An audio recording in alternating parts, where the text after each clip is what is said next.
سلام سلام بناتي، كنتمنى تكونوا في قمة الحمد والشكر والامتنان. كاين واحد النوع ديال الكذوبة بنت الناس ما كيبانش، ما كيخرجش في الهضرة العادية، وما كيقولوش ليك كلام مستحيل او خيالي اللي كيخلي الرادارات ديالك تشك فيه، وما كيعطيكش وعود اسطورية كل نهار غير باش ما تعيقيش به وتفيقي من القلبة. ولكن هاد الكذوب بالذات كل مرة وكل ليلة وكل عام كيسالي كيخليك انتي بيديك تأجلي قرارك في هاد العلاقة، كيخليك تعطي فرصة ورا فرصة وتزيدي سيمانة ورا سيمانة. هذا الراجل كيقول لك كلمة واحدة، أسطوانة كلاسيكية حنينة معششة ليك في ودنك: غير شوية يا بنت الناس، غير صبري معايا، غير هاد الأزمة ديال الخدمة تفوت، غير هاد الشهر يدوز، غير هاد العام يسالي والظروف غتحسن، وراني غندق باب داركم وبالعلالي. وفجأة كتفيقي واحد النهار من النعاس، كتشوفي في المراية وكتلقاي سنوات دازت وطارت من حياتك، كتلقاي عمرك كيتفرتت وصحتك مشات في التفكير، والشباب ديالك كيدبل في محطة الانتظار، وانتي باقية واقفة في نفس البلاصة بنفس الوعود ومع نفس الشخص كتسناي. أنا جيت اليوم نقول ليك ديريكت وبلا زواق في صوتي لا، أن أخطر كذبة بنت الناس ماشي هي الكذبة اللي كيقولها ليك الراجل في وجهك وكيحلف عليها بكذب كلاسيكي ومفضوح. هذه كذبة بدائية سهل تعيقي بيها وتجمعي راسك. أكبر كذبة في الكون هي اللي كيزرعها هذا الراجل في الخيال ديالك وكيخليك انتي تصدقيها، وانتي اللي تدافعي عليها، وانتي اللي تولي المحامي ديالو قدام صحاباتك وعائلتك. أخطر كذبة هي اللي كتولي انتي شريكة فيها بالصمت ديالك والخوف ديالك من الفقدان. العنوان اللي مخبي لداخل في قلب صوت جيلا اليوم غنفرقعو بيه كاع الأوهام وغتخرجي منه بوعي جديد. هو ماشي كل كذاب كيكذب بالكلام وبالحروف، كاين اللي كيكذب عليك بالأمل، كاين اللي كيبيع ليك مستقبل وهميا في الهواء غير باش يضمن الحاضر ديالك فابور. حطي كاع داكشي اللي في يديك، حيدي كاع المشوشات وركزي معايا في هاد الدقائق، حيت غادي نعريو تاجر الأمل الكاذب اللي سرق ليك عمرك بالكلمة ديال غدا. خليني نوضح ليك واحد الحقيقة صادمة، حقيقة باردة في علم النفس العاطفي وسيكولوجية العلاقات الحديثة. أخطر الكذابين في هذه الدنيا ما كيكذبوش على الماضي وما كيكذبوش على الحاضر، هادو كيكذبوا على المستقبل. فاش كتفكري في الكذوب كيجيب لك الله بلي الراجل خاصو بالضرورة ينطق بشي حاجة غلط في الحين، ولا يخبي عليك شي بلان. ولكن هذا البروفايل الجديد اللي كنحطوه اليوم تحت مجهر صوت جيلا كيخدم بواحد تكتيك مغاير تماما. هو ما كيقولش ليك انا غادي نكذب عليك، وما عمره غيبان ليك انسان خايب ولا قاسي ولا نرجسي كيقلب يدمرك، بل في كل مرة كتحطيه في موقف ديال المواجهة كيستعمل معاك الجملة الأكثر سحرا وتخديرا وفتكا في عقل المرأة: غادي تبدل كل شي في القريب، غير ثقي فيا. هاد النوع في الدراسات النفسية كيتسمى The Hope Dealer أو تاجر الأمل الكاذب. وتأملي معايا هاد المصطلح مزيان، هذا بحال شي صانع أوهام محترف، مهندس ديال السراب العاطفي، كيبيع ليك سيناريوهات وردية وقصور أسطورية في الهواء وقصص ديال من بعد، غير لسبب واحد أناني ومدروس: باش يضمن الحضور ديالك والطاقة ديالك والأنوثة ديالك في حياته بأقل تكلفة ممكنة. هو كياخد منك كاع الامتيازات ديال راجل مستقر ومزوج في الحلال، كياخد الدعم، كياخد الصبر، كياخد الودن اللي تسمع ليه ملي كيمرض او ملي كتعكس ليه شي حاجه، وكياخد الضمانه بلي كاينه وحده مخليه حياتها اون بوز على قبله. وفي المقابل اشنو كيعطيك في الحاضر الملموس؟ كيعطيك صفر افعال، كيعطيك روتوشات ومسكنات عاطفيه وهضره زوينه في الليل ووعد هلامي مطاطي ما عنده لا راس لا رجلين، كيخليك معلقة في السما، لا انت مزوجة ولا انت مطلقة، لا انت في علاقة حقيقية كتحسي فيها بالأمان، ولا انت عازبة وقادرة تشوفي حياتك وتستقبلي النصيب ديالك اللي كيستاهلك بصح. هذا ماشي كذاب عادي كيغلط في الهضرة، هذا مستهلك ذكي لقى بنت الناس نيتها صافية وقرر يغذي الأنا ديالو بالمشاعر ديالها فابور، في الوقت اللي العداد ديال عمرها والشباب ديالها كيحسب عليها الدقائق والثواني وهو مربع يديه وكيتفرج. أجي دابا نطلعوا لمستوى أعمق ونفككوا هاد الظاهرة السيكولوجية بالدقة الحسابية ديال علم النفس. أشنو هو هاد الكذب بالأمل بالضبط، وكيفاش كيتغذى في وسط العلاقة؟ في الكتوبة ديال العلاقات هاد التكتيك السام كيتسمى تزوير المستقبل. وإلا بغينا نلخصوه بالدارجة المغربية القاصحة اللي غتحفريها بالذهب في العقل والوعي ديالك بنت الناس، هاد الكذب هو معزوفة ثلاثية الأركان: وعد بلا تاريخ، تغيير بلا خطوات، ومستقبل بلا أفعال. العلاقة مع هاد البروفايل ديال الرجال كتولي عايشة ومغذية بالكامل من صباح حتى الليل على كلمة سحرية وحدة سميتها غدا. أجي نشوفو كيفاش كيشتغل هاد السيستيم في أرض الواقع. ديما كاين عنده مشروع عظيم كيبدا السيمانة الجاية، وملي كتوصل السيمانة الجاية كيوقع مشكل مع الشريك أولا في السلعة. ديما كاين عنده بلان ديال الفلوس غيديرو الشهر الجاي، وملي كيقرب الشهر الجاي كيتخلق ليه ثقب أسود ديال المصاريف المفاجئة. ديما كاين مبرر واجد سخون ومقنع في الجيب، مخبيه لأي لحظة غتنقري فيها ولا غطالبي بالمعقول. الكلام ديالو كيبان منطقي بزاف، السرد ديالو للأحداث كيخليك تتعاطفي معاه وتقولي مسكين مقاتل، والنوايا اللي كيصدرها ليك كتبان زوينة وطاهرة. ولكن ملي كديري إطلالة على كفة الواقع، أشنو كتلقاي في الميزان؟ كتلقاي الموت السريري للمبادرة والأفعال، كتلقاي السلوك واقف في نقطة الصفر هذه شهور وسنين. هذا الراجل في سيكولوجيات العلاقات ما كيتحركش، هو غير كيعيشك في واحد اللوب، واحد الحلم وردي مؤجل لسبب واحد مخفي، باش يشري الوقت عاطفيا على حساب العمر ديالك والصحة ديالك النفسية. كيخليك انت اللي صايمة على المشاعر وصايمة على الاستقرار وواقفة في قاعة الانتظار غير حتى عطيك شيك بدون رصيد عاطفي للمستقبل. تخيلي معايا الذكاء السلوكي ديالو فين واصل. هو كيعرف بلي البنت نيتها صافية، وملي كيحس بلي غطيري ليه من اليد وغتفيقي من القلبة كيصيفط لك جرعة أمل جديدة، ميساج دافئ وسط الليل، ولا وعد ديال راني كندير هادشي كل شي غير على قبلك وقريب نسالي. هادي ماشي ظروف قاسية بنت الناس، هذا تخدير عاطفي منظم كيخليك تفرتتي بوحدك وانت كتضحكي.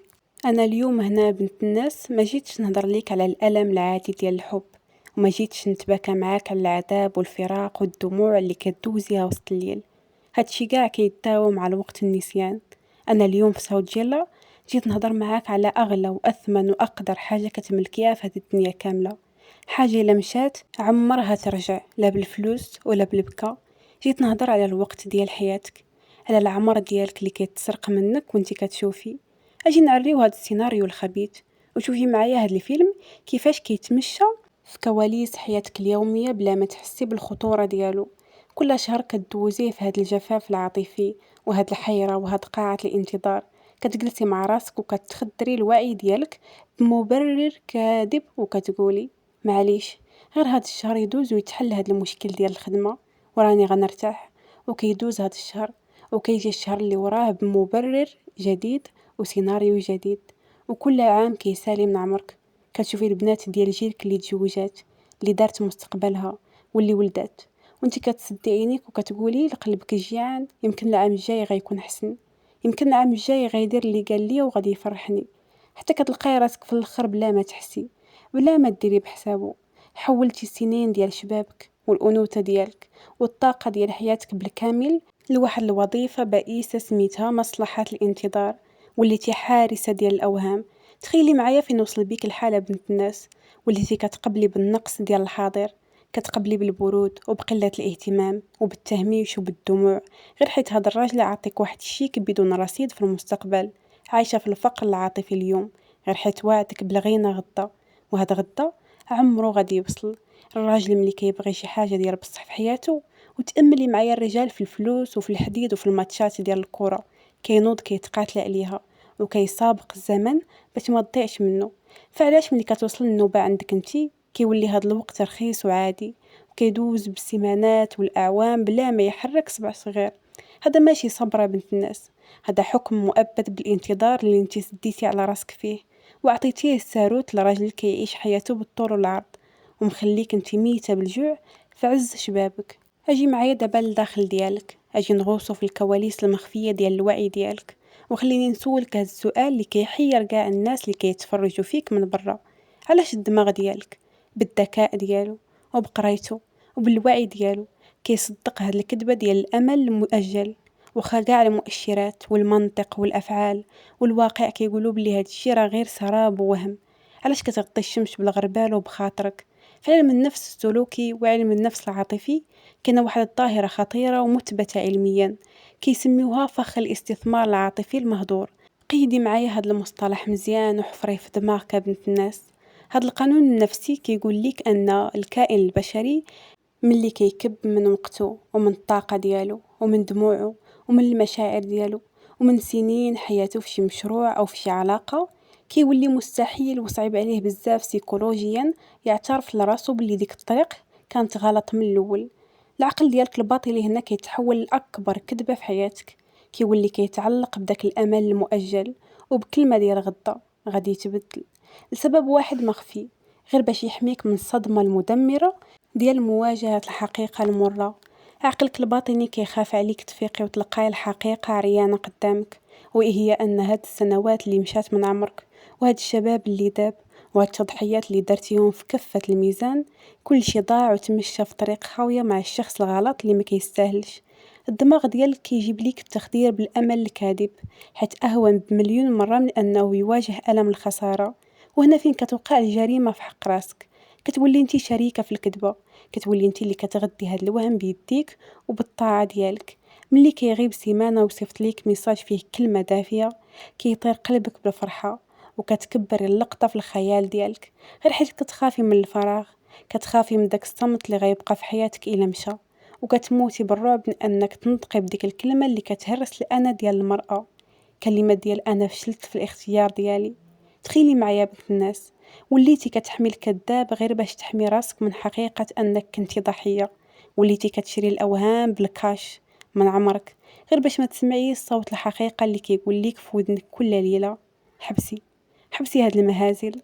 راه اللي شريك ديال بصح ما كيخليكش تدمري في قاعة الانتظار ديالو حتى عارف القيمة ديالك الحقيقية.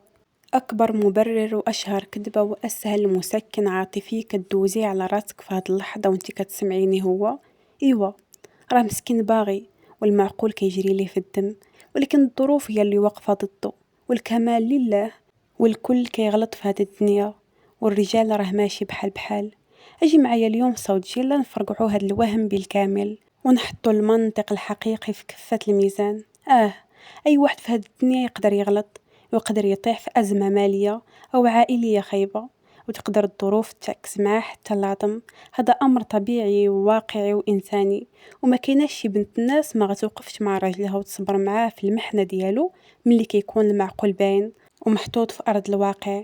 ولكن حلي معايا كاع الرادارات ديال العقل ديالك في هذه الفكرة.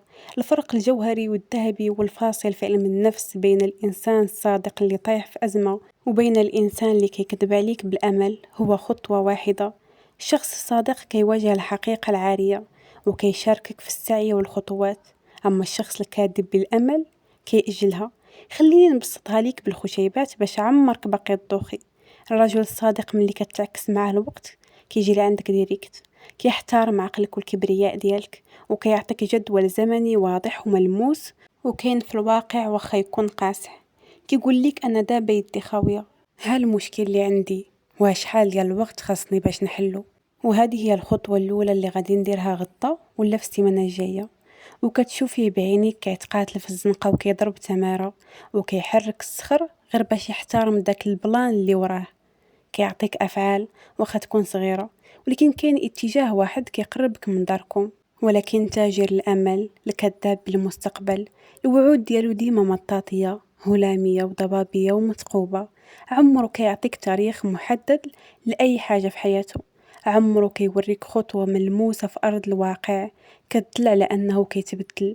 ديما السلوك ديالو جامد في النقطة ديال صفر، وديما الهضرة عنده في صيغة المجهول ديال إن شاء الله يكون خير، غير يدوز هاد البلان، غير يسهل الله.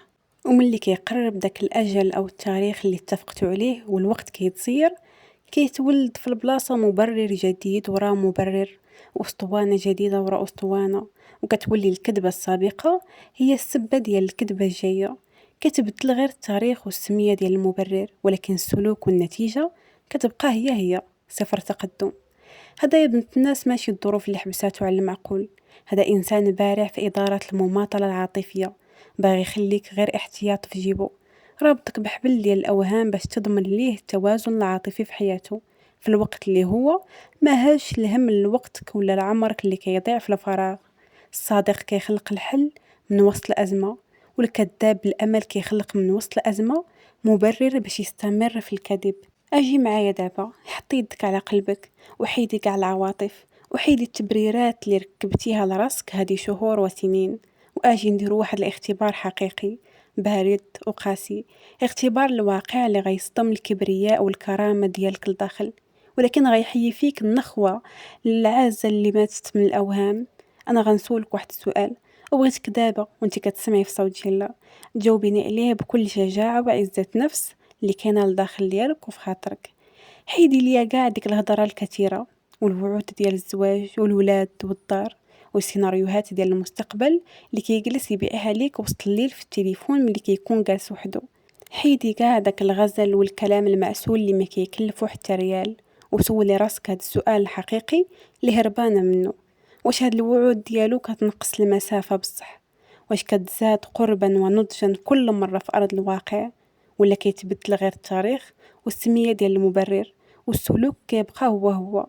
تأملي معايا هاد اللحظة بالعقل والمنطق. إلا جردنا هاد العلاقة وحيدنا كاع سيناريوهات المستقبل والقصور الوردية في الهواء اللي كيبيع ليك في الأوهام، أشنو بقى عندك في يدك دابا في هاد الثانية بالضبط؟ أشنو هو الكابيتال والمكسب الواقعي اللي عندك معاه؟ إلا لقيتي راسك ما عندك والو غير الهضرة في الهواء ووعد معلق بكلمة ديال غدا وميساجات في الواتساب، فخاصك توقفي في الحين وتجمعي راسك وتفهمي بلي انت بنت الناس مصاحبة مع سراب عاطفي كبير. خاصك تواجهي المراية وتفهمي بلي هذا الراجل كيستنزف في عمرك وفي طاقتك وفي الأنوثة ديالك وفي شبابك بكذبة ذكية ومدروسة ومغلفة بالأمل والمستقبل. هو كيأجل القرار ديالو وكيأجل المواجهة مع عائلتك غير باش يضمنك في جيبو كحاجة مضمونة فابور في الحاضر. أنا عارفة بلي هاد الحقيقة كتكوي لداخل، وعارفة بلي صعيب على البنت تكتشف بلي الاستثمار ديال عمرها مشى في بلاصة ناشفة، ولكن في صوت جيلا ديما كنقولك أن الصدمة اللي غتصحيك في الحاضر وتنقذ ما تبقى من عمرك أحسن بمليون مرة من وهم حنين اللي غينومك ويسرق ليك المستقبل ديالك بالكامل. تخيلي معايا فين وصل بيك الخوف، ولتي كتخافي تحبسي على التبرير غير حيت عارفة لداخل ديالك باللي إلا واجهتيه بلغة الأفعال والتواريخ الحقيقية غتكتشفي الحقيقة اللي هربانة منها، باللي هذا الرجل ما باغي يدير حتى مجهود على قبلك، واللي حارسة علاقة ميتة خوفا من مواجهة الفراغ. أنا كنتحداك اليوم في هذه الحلقة، حطي الوعود ديالو في كفة وحطي الأفعال ديالو ديال آخر 6 شهور في كفة، وشوفي واش الميزان غيميل للواقع ولا غيبقى طاير في السما. انا ما جيتش اليوم بنت الناس نقول ليك بهاد الكلمات اللي كنذكر ليك دابا هي كاذبه بنسبه 100% في كاع الحالات، لا حاشا. وما جيتش نقول ليك بلي اي راجل نطق بهم راه نصاب، ولكن غنقول ليك بصريح العباره وباعلى صوت في صوت جيلا.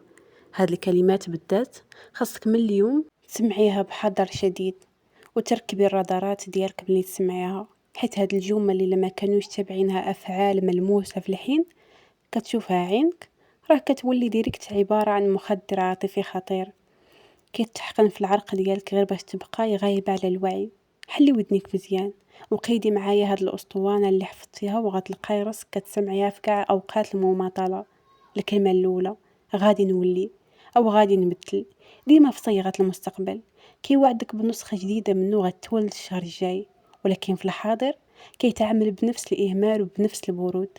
الكلمة الثانية السحرية غير صبري معايا، كلمة حنينة كتدغدغ النية الصافية ديالك، ولكن الصبر اللي كيطلبوا منك ما عنده لا تاريخ ولا ليميت. صبر مطاطي باغي ياخد بيه سلف من عمرك فابور. الكلمة الثالثة ثقي فيا، كيطلب منك تلغي العقل والمنطق ديالك وتلغي كاع المؤشرات اللي كتشوفيها قدام عينيك وتثقي غير في النبرة ديال صوته في التليفون. الكلمة الرابعة القاتلة، الوقت دابا ما مناسبش. المبرر الكوني اللي كيجبد ملي كتوصل الهضرة للدقان في الباب والمعقول. ديما كاين مشكل عائلي أو أزمة مادية أو ضغط في الخدمة مخبي وراه هاد الجملة. تفكري ديما المبدأ الذهبي ديال صوت جيلا: الوعد بوحدو عمره كان دليل على الحب. الوعد في علم النفس العاطفي ما هو إلا نية أو رغبة عابرة في لحظة زوينة، والأصل والثروت والشرع في العلاقات هو الأفعال الملموسة اللي كتشوفيها بعينك، ماشي الأوهام المعسولة اللي كتسمعيها بودنك. إلا كان كيقول ليك كنموت عليك وكنتمنى غير فوقاش نتجمعوا وفي نفس الوقت كيخاف غير يتذكر الموضوع قدام عائلته. فهذه ماشي ظروفها بنت الناس، هذا تلاعب الوقت ديالك. الحب الحقيقي حر، اللي باغي شي حاجة كيتقاتل عليها في عز الأزمة، واللي باغي يربح الوقت كيخلق من الكلمات مسكنات باش يخليك ديما في الانتظار. من اليوم الفوق بنت الناس، وبغيت المبدأ تحفريه في عقلك وما يبقاش يطير منك. من اليوم الفوق ما تبقايش تقيسي العلاقات بالهضرة والكلام بالليل، وما تبقايش تعبري معزتك في قلب الراجل بالنية الزوينة ديال راه مسكين كيبان ولد الناس وراه نيته صافية وراه ظريف وعمرو خسر ليا الخاطر. هادشي كيتسمى مقبلات عاطفية فابور، أي واحد يقدر يحطها ليك في الطبلة.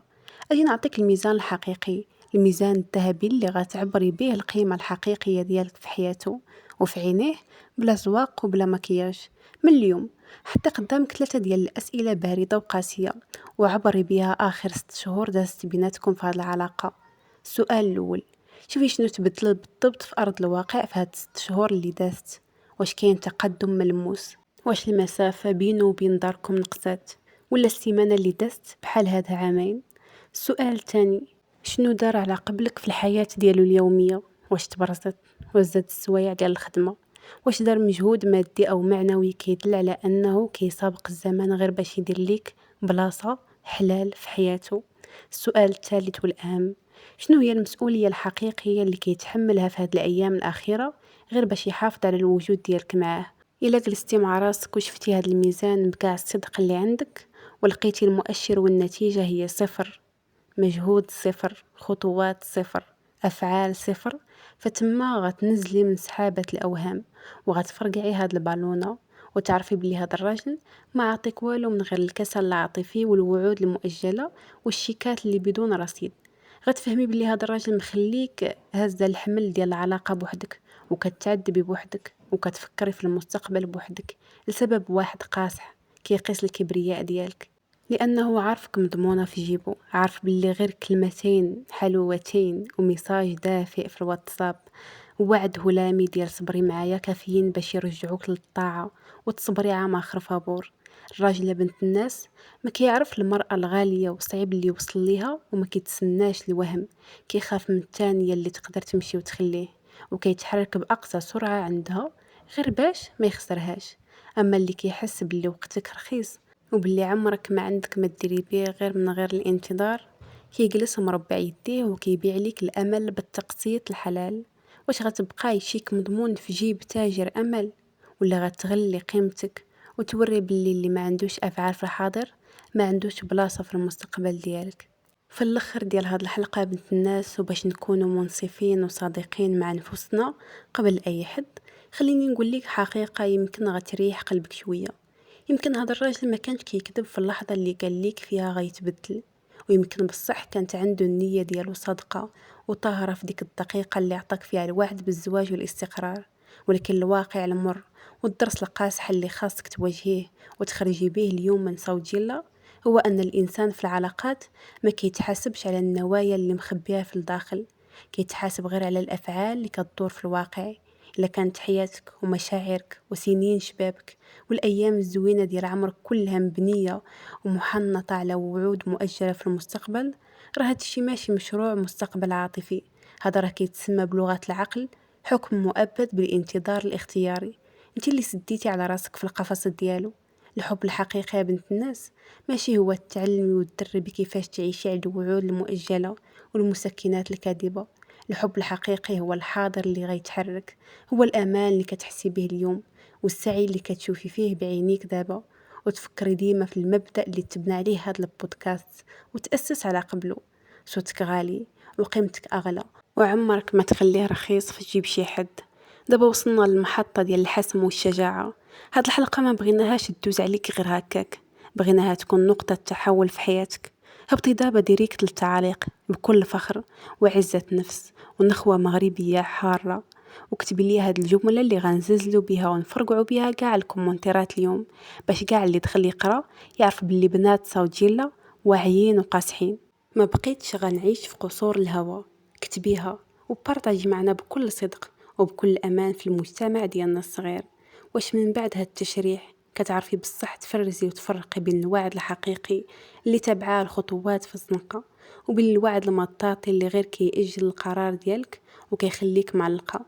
أنا غنهبط بنفسي دابا نقرا كاع التعليقات ديالكم، الحكايات ديالكم واعترافاتكم دقة بدقة. إلا حركات هاد الحلقة شي حاجة لداخل ديالك وحيدات الغمامة من عينيك، ما تبخليش عليا بلايك واشتركي في القناة باش تكبر العائلة ديالنا. والأهم من هادشي كامل، بارطاجي هاد الحلقة في الحين مع صاحبتك، اختك، أو أي واحد كتعرفيه باقي واقف في محطة الوهم وكيتسنى السراب. فيقيه ونقضي ليه العمر ديالو. شكرا لك حيت كملتي معايا هاد الرحلة ديال الوعي حتى الآخر ثانية. تهلاي في راسك وفي القيمة ديالك، ونتلاقاو في الحلقة الجاية بموضوع جديد غيزلزل المفاهيم الشائعة.